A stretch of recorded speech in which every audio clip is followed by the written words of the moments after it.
கேட்ட கேள்விக்கு பதில் நிகழ்ச்சிக்கு உங்களை அன்புடன் வரவேற்கிற நண்பர்களே. வாங்க நாம நண்பர்கள் கேட்டுக்கிற கேள்வி எல்லாத்துக்கும் பதில்கள் சொல்லிடலாம். அண்ட் உங்களுக்கு ஏதோ சினிமா கேள்விகள் இருந்துச்சு அப்படின்னா அதை மறக்காம இப்பவே நம்ம ட்ரீம் சினிமாவுடைய இந்த வாட்ஸ்அப் நம்பருக்கு அனுப்பி வைங்க. ஸோ அந்த கேள்விகளுக்கான பதில் ஒவ்வொரு சண்டேவும் இந்த மாதிரி வீடியோவா நம்ம சேனல்ல வந்துடும். இப்போ வாங்க நம்ம வீடியோக்குள்ள போலாம்.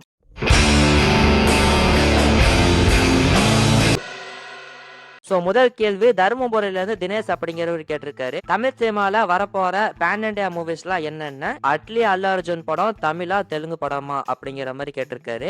ஃபர்ஸ்ட் நம்ம தமிழ் சினிமாவில அடுத்தடுத்து வரப்போற பேன் இண்டியா படங்களை பத்தி பார்க்கலாம். பெருசால கிடையாதுங்க, ரெண்டே திரைப்படம் மட்டும்தான். ஒன்னு வந்து ஜனநாயகன் திரைப்படம். ஜனநாயகன் திரைப்படத்தை நார்த்ல மல்டிபிளெக்ஸ்லயுமே ரிலீஸ் பண்ண போறாங்க அப்படிங்கிற மாதிரி சொல்லப்படுது. ஆனா இந்த படம் ஒரு பக்காவான பேன் இண்டியா படமா அப்படின்னு கேட்டீங்கன்னா கண்டிப்பாவே கிடையாது. நம்ம தமிழ் ஆடியன்ஸ் எல்லாம் பார்த்து கொண்டாடக்கூடிய திரைப்படமா இருக்குமே தவிர ஒரு பக்காவான பேன் இண்டியா திரைப்படமா இந்த ஜனநாயகன் இருக்க போறது கிடையாது. இருந்தாலும் பேன் இண்டியா அளவுல இந்த ஜனநாயகன் படம் கண்டிப்பா ரிலீஸ் ஆகும். அண்ட் அடுத்து இந்த ஜெயிலர் 2 திரைப்படம் தாங்க. ஜெயிலர் 2 திரைப்படத்தை பொறுத்த வரைக்கும் ஒரு பக்காவான பேன் இண்டியா திரைப்படமா தான் ரிலீஸ் ஆக போகுது. அந்த படத்தோட கண்டென்ட் எந்த அளவுக்கு வெயிட்டா இருக்கு அப்படிங்கறத பொறுத்து தான் இந்த படம் எவ்வளவு பெரிய கலெக்ஷன் ஆக போறது அப்படிங்கிறது நம்மளுக்கு தெரிய வரும். அடுத்தடுத்து பேன் இண்டியா படங்கள் நம்ம தமிழ் சினிமால அப்படின்னு எடுத்துக்கிட்டோம்னா ஒன்னு ஜனநாயகன், இன்னொன்னு வந்து ஜெயிலர் 2 தான். இதை தாண்டி அடுத்த வருஷம் பார்த்தா எந்த பேன் இண்டியா திரைப்படமும் ரிலீஸ் ஆக போறது கிடையாது. அண்ட் அடுத்து இந்த அட்லி அல்லு அர்ஜுன் படம் தமிழா தெலுங்கா அப்படிங்கிற மாதிரி கேட்டிருக்காரு. படத்தோட ஹீரோ அல்லு அர்ஜுன், அவர் வந்து தெலுங்கு. அண்ட் படத்துடைய டைரக்டர், ப்ரொடியூசர் அப்படின்னு எல்லாருமே தமிழ் தான். என்ன பொறுத்த வரைக்கும் இது வந்து பார்த்தீங்கன்னா ஒரு பேன் இண்டியா படம் தாங்க. ஏன்னா படத்தோட கேஸ்டிங் அப்படிங்கிறதுமே பேன் இண்டியா அளவுல தான் இருக்க போகுது. நம்மள மாதிரி சினிமாவை நல்லா பாக்குறவங்களுக்கு இது வந்து ஒரு பேன் இண்டியா படம். ஆனா வெகுஜன மக்களை பொறுத்த வரைக்கும் இது வந்து பார்த்தா தெலுங்கு படம் மாதிரி தான் அவங்களுக்கு தெரிய போகுது. ஏன்னா வெகுஜன மக்களுக்கு படத்தோட ப்ரொடியூசர், டைரக்டர் இதெல்லாம் முக்கியம் கிடையாது. படத்தோட ஹீரோ யாரு அப்படிங்கறத பாப்பாங்க. அண்ட் அப்படியே பார்க்கும்போது அல்லு அர்ஜுன் பார்த்தீங்கன்னா ஒரு தெலுங்கு ஆக்டர். அந்த மாதிரி வெகுஜன மக்களுக்கு இது வந்து பார்த்தோன்னா ஒரு தெலுங்கு படம் மாதிரி தான் தெரிய போகுது. என்ன பொறுத்த வரைக்கும் இது வந்து பார்த்தோன்னா ஒரு பேன் இண்டியா படம், அவ்வளவுதான். இதை பத்தி உங்களோட ஒப்பீனியன் என்ன அப்படிங்கிறத கமெண்ட்ல சொல்லுங்க. அண்ட் ரெண்டாவது கேள்வி மலேசியால இருந்து ரமேஷ் அப்படிங்கிறவர் கேட்டிருக்காரு. ப்ரோ, எஸ்டிஆர் அரசன் படத்தோட ஷூட்டிங் டிசம்பர் 9ல இருந்து ஸ்டார்ட் ஆகும் அப்படிங்கிற மாதிரி சொல்லியிருந்தாரு. இப்பயாவது டிலே இல்லாம ஸ்டார்ட் ஆகுமா? அரசன் ஷூட்டிங் சொல்லுங்க ப்ரோ அப்படிங்கிற மாதிரி கேட்டிருக்காரு. இப்போதைக்கு எஸ்டிஆர் வந்து பார்த்தோன்னா டிசம்பர் 9 படத்தோட ஷூட்டிங் ஸ்டார்ட் ஆயிரும் அப்படிங்கிற மாதிரி சொல்லியிருக்காரு. அண்ட் மதுரையில இப்ப வந்து பார்த்தோன்னா செட்டுக்கு போயிட்டு இருக்கு. நம்ம விசாரிச்ச வகையில கண்டிப்பா படம் வந்து டிசம்பர் 9ஆம் தேதி ஷூட்டிங் ஸ்டார்ட் ஆயிரும் அப்படிங்கிற மாதிரி தான் சொல்றாங்க.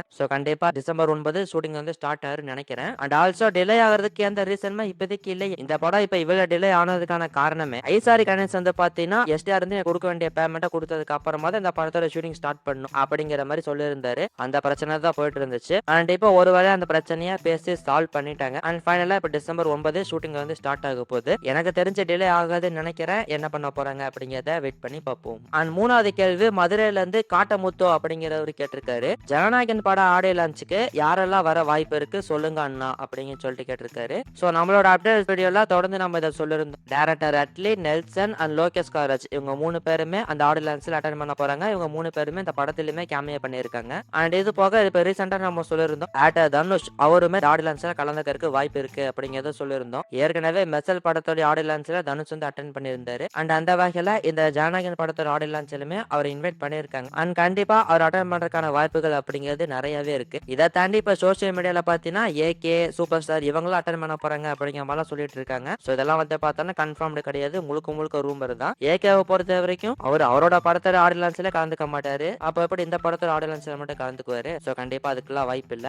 இப்போதைக்கு நியூஸ் வச்சு பார்க்கும்போது ஜனநாயகன் படத்தோட ஆடியோ லான்ச்ல டைரக்டர் அட்லி, நெல்சன், லோகேஷ் கனராஜ் அண்ட் தனுஷ் இவங்க 4 பேர் வந்து கன்ஃபார்மா அட்டெண்ட் பண்ணிடுவாங்க.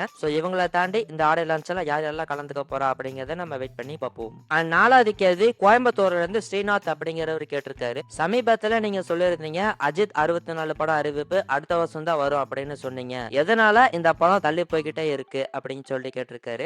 AK64 படத்துக்கான அனௌன்ஸ்மெண்ட் பார்த்தீங்கன்னா பிப்ரவரி மந்த் வரப்போகுது அப்படிங்கிறத டைரக்டர் ஆதித்யரசன் இப்ப ரீசெண்டா கன்ஃபார்ம் பண்ணியிருந்தாரு. நம்மளோட சேனல்ல கூட அந்த அப்டேட் நம்ம சொல்லியிருந்தோம். எதனால படம் டிலே ஆயிட்டு இருக்கு அப்படின்னு பார்த்தோன்னா படத்துக்கு ப்ரொடியூசர் கிடைக்கல, அதான் வந்து காரணம். உங்க எல்லாருக்குமே தெரியும் நினைக்கிறேன். ஃபர்ஸ்ட் வந்து ரோமோ பீட்டர்ஸ் ராகுல் அவர் தான் ப்ரொடியூஸ் பண்ற மாதிரி இருந்தாரு. இப்ப இந்த ப்ராஜெக்ட்ல இருந்து அவர் விலகிட்டாரு. அதனாலதான் இப்ப இந்த ப்ராஜெக்ட் அடுத்த வருஷத்துக்கு மூவ் ஆயிருக்கு. இல்லைன்னா போன மாசமே படத்தோட அனௌன்ஸ்மெண்ட் வந்து போன மாசமே ஷூட்டிங் வந்து ஸ்டார்ட் ஆக வேண்டியது. இந்த ப்ரொடியூசர் பிரச்சனைனால தான் இந்த படம் பார்த்தோன்னா இப்ப அடுத்த வருஷத்துக்கு டிலே ஆயிருக்கு. இன்னமும் இந்த படத்தை யார் ப்ரொடியூஸ் பண்ண போறா அப்படிங்கிறது கன்ஃபார்ம் ஆகல. நிறைய பேர்கிட்ட டாக்ஸ் போயிட்டு இருக்கு. கூடிய சீக்கிரம் அதுக்கான அப்டேட்மே கிடைச்சதும் வெயிட் பண்ணி பார்க்கலாம். அண்ட் அடுத்து 5வது கேள்வி மீனா அப்படிங்கிறவங்க ஊட்டியில இருந்து கேட்டிருக்காங்க. கேட்டிருக்காங்க. Jananayagan second single release date why got delayed அப்படின்னு சொல்லிட்டு கேட்டிருக்காங்க. ஸோ ஜனநாயகன் படத்துடைய செகண்ட் சிங்கிள் பாத்தீங்கன்னா நான் ஏற்கனவே சொல்லியிருந்த மாதிரி டிசம்பர் 4ஆம் தேதி ரிலீஸ் ஆயிருக்க வேண்டியது. ஆனா அப்ப பார்த்து ஏவிஎம் சரவணன் பார்த்தீங்கன்னா டெத் ஆயிட்டாரு. ஸோ அதனால அந்த சாங் வந்து பார்த்தீங்கன்னா ரிலீஸ் பண்ணாம வச்சிருக்காங்க. ஸோ இப்போதைக்கு ஜனநாயகன் படத்துல செகண்ட் சிங்கிள் பார்த்தீங்கன்னா ரெடியா இருக்கு. ஸோ எப்ப ரிலீஸ் பண்ண போறாங்க அப்படிங்கிறது தான் கேள்வியா இருக்கு. அந்த வகையில இப்ப லேட்டஸ்டா வர நியூஸ் என்ன அப்படின்னு பாத்தீங்கன்னா இது கன்ஃபார்மா அப்படிங்கிறது தெரியல. டிசம்பர் 15க்கு மேல தான் இந்த ஜனநாயகன் படத்துல செகண்ட் சிங்கிள் வரப்போகுது அப்படிங்கிற மாதிரி சொல்றாங்க. அண்ட் இது வந்து எந்த அளவுக்கு கன்ஃபார்ம் அப்படிங்கிறது தெரியல. இப்போதைக்கு டிசம்பர் 15க்கு அப்புறமா தான் வரும்னு சொல்றாங்க. அதுக்கு முன்னாடியே வரதுக்கும் வாய்ப்பு இருக்கு. ஸோ ஜனநாயகன் படத்துல செகண்ட் சிங்கிள் எப்ப வரப்போகுது அப்படிங்கறத நம்ம வெயிட் பண்ணி பார்ப்போம். அண்ட் அடுத்து 6வது கேள்வி காஞ்சிபுரத்துல இருந்து பத்ரி அப்படிங்கிறவரு கேட்டிருக்காரு. சூர்யாக்கு லாஸ்டா எந்த படமும் ஹிட் ஆகல. இப்ப அடுத்து கருப்பு, சூர்யா 46 அப்படின்னு நல்ல லைனப் இருக்கிற மாதிரி தெரியுது. இது மூலியமா சூர்யா மீண்டும் தொடர்ந்து ஹிட் கொடுக்க வாய்ப்பு இருக்கா அப்படின்னு சொல்லிட்டு கேட்டிருக்காரு. ஸோ சூர்யாவை பொறுத்த வரைக்கும் ஆரம்பத்துல பாத்தீங்கன்னா ஏகப்பட்ட ஹிட் படங்களை கொடுத்திருக்காரு. ஆனா அஞ்சான் படத்துக்கு அப்புறமா ஒரு படம் கூட அவர் ஹிட் கொடுக்கலங்க. ஸோ அஞ்சான் படத்துல ஸ்டார்ட் ஆனது அஞ்சான் படத்துல ரீ ரிலீஸ்ல முடிஞ்சிருக்கு அப்படின்னு தான் சொல்லி ஆகணும். ஏன்னா இப்ப ரிலீஸ் ஆயிருக்கிற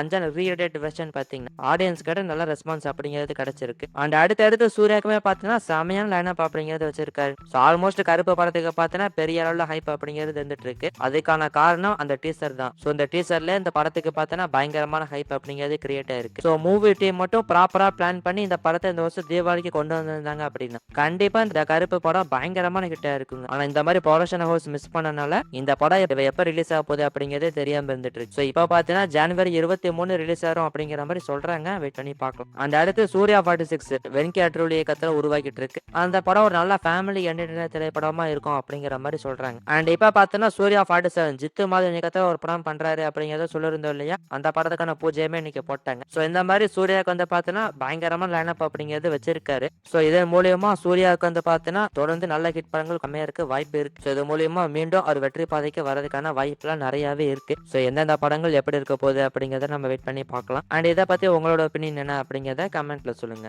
அண்ட் கடைசி கேள்வி பழனியில இருந்து சுதர்ஷன் அப்படிங்கிறவரு கேட்டிருக்காருங்க. ரஜினி கமல் சேர்ந்து நடிக்கிற படம் என்னதான் ஆச்சு, யார் டைரக்டர், என்ன எது சொல்லுங்க அண்ணன் அப்படின்னு சொல்லிட்டு கேட்டிருக்காரு. ஸோ ரஜினி கமல் என்னது நடிக்கிற திரைப்படத்தை நெல்சன் அவரு தான் டைரக்ட் பண்ண போறாரு. ஸோ அவரு தான் அந்த படத்துக்கு இப்போதைக்கு ஃப்ரண்ட் ரன்னரா இருக்காரு. ஆல்மோஸ்ட் லாக் ஆயிட்டாரு. ஸோ அந்த படத்தோட அனௌன்ஸ்மெண்ட்லாம் இப்பயே ரிலீஸ் பண்ணலாம் அப்படிங்கிற மாதிரி தான் பிளான் பண்ணியிருக்காங்க. ஆனா நெல்சன் தான் பார்த்தோன்னா கொஞ்ச நாள் போட்டு சார் ஜெயலர் 2 படம் ரிலீஸ் ஆயிருக்கு, கொஞ்ச நாளைக்கு முன்னாடி அதை ரிலீஸ் பண்ணிக்கலாம் அப்படிங்கிற மாதிரி சொல்லியிருக்காரு. ஸோ அதனால தான் அந்த ப்ராஜெக்ட் வந்து அமைதியா இருக்கு. ஸோ ரஜினி கமல் சேர்ந்து நடிக்கிற படத்தை நெல்சன் தான் டைரக்ட் பண்ண போறாரு. ராஜ் கமல் ஃபிலிம் இன்டர்நேஷனல் அவங்க தான் ப்ரொடியூஸ் பண்ண போறாங்க. ஸோ மேபி அவங்க கூட சேர்ந்து ரெச்சன் மூவிஸ் அவங்க ப்ரொடியூஸ் பண்றதுக்கான வாய்ப்பு இருக்கு. ஸோ இந்த மாதிரி அந்த ப்ராஜெக்ட் வந்து ஆல்மோஸ்ட் லாக் ஆயிருக்கு. ஸோ அதை பத்தி உங்களோட ஒப்பீனியன் என்ன அப்படிங்கிறத கமெண்ட்ல சொல்லுங்க.